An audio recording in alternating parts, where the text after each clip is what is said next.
Hey guys, and welcome back into another video. So today we're going to talk about what are nodes in Ashes of Creation and what do we know so far about them.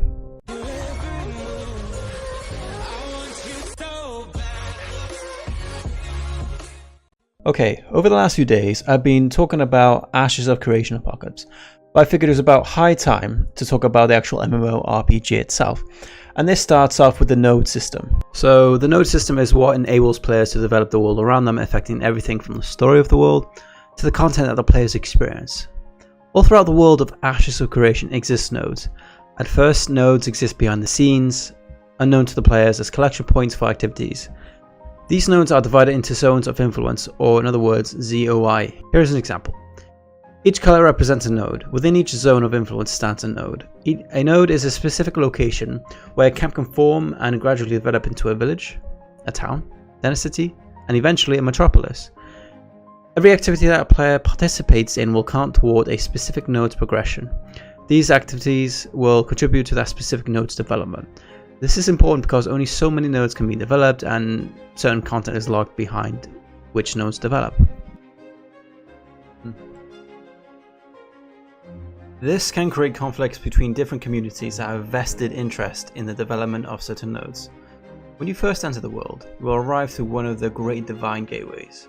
These portals are remnants of civilizations that once inhabited the world. Your ancestors fled their home in haste, and now an eternity has passed, and these divine gateways have opened once again, leading you back into the world of your origin. As players begin to explore their surroundings, you will find a world teeming with complex quests and monstrous foes. In this case, one player has found some ore to mine, which allows her to progress her artisan class by collecting materials from the world. This other player has begun to harvest wood he needs for building supplies to construct a home on the hillside. As they collect these materials, they're both gaining character experience while at the same time contributing experience to the node that resides within this specific zone of influence.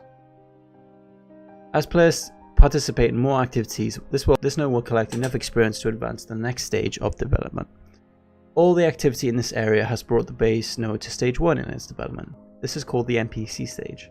Until now, this node was unknown, but the arrival of these NPCs unlocks access to new activities for the player, and as the node continues to progress through each level, it will attract more NPCs which will provide evolving content that reflects the specific node's location. Now let's fast forward to a level 4 node, the town stage. Notice that a new monster is threatening our newly formed town. If this node had not been developed, it may have never revealed itself. The world itself is reacting to the advancement of specific nodes. This town was advanced near forests and mountains, drawing the attention of the sinister creatures that dwell within. If the town had been formed along the coast, maybe this fishman would have caught something much more dangerous.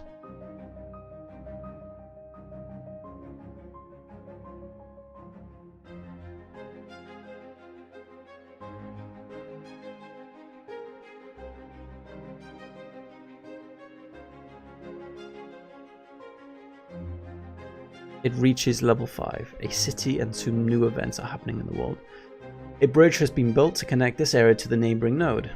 This will add a potential trade route that our caravan system will take advantage of, connecting two neighboring nodes and allowing for economic prosperity for players to capitalize on.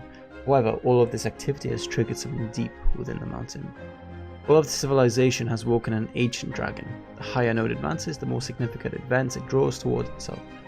Epic world bosses will reflect the development of specific nodes and their location.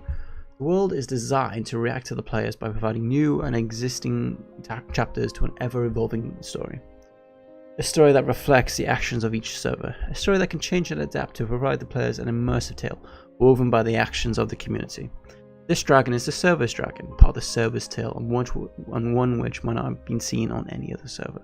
Thankfully, these players are up to the task, and taking down this dragon has yet again contributed to the node, furthering its development.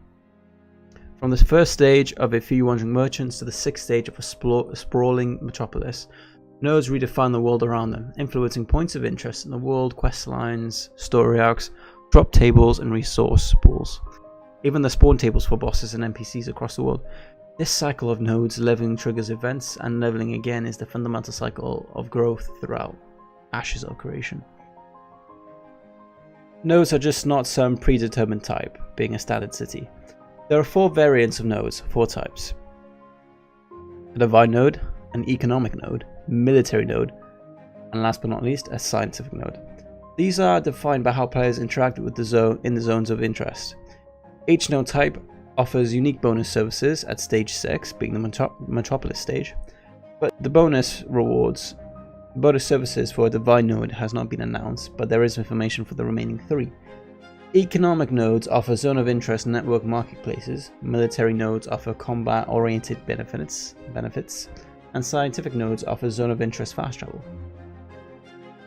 Like I said before, there can only be so many nodes. This is because as nodes advance in stages of growth, they will lock out neighboring nodes from progression and will absorb their zones of influence. Once a dominating node is destroyed, nearby nodes that had their growth stunted can now unlock content.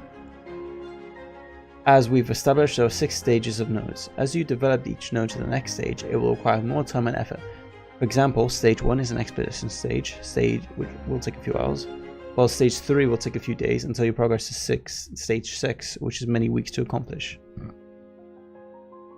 Okay guys, that's the video. I hope you enjoyed it, and if you did, hit the like button, make sure to subscribe and tap the notification bell to be notified of uploads in the future.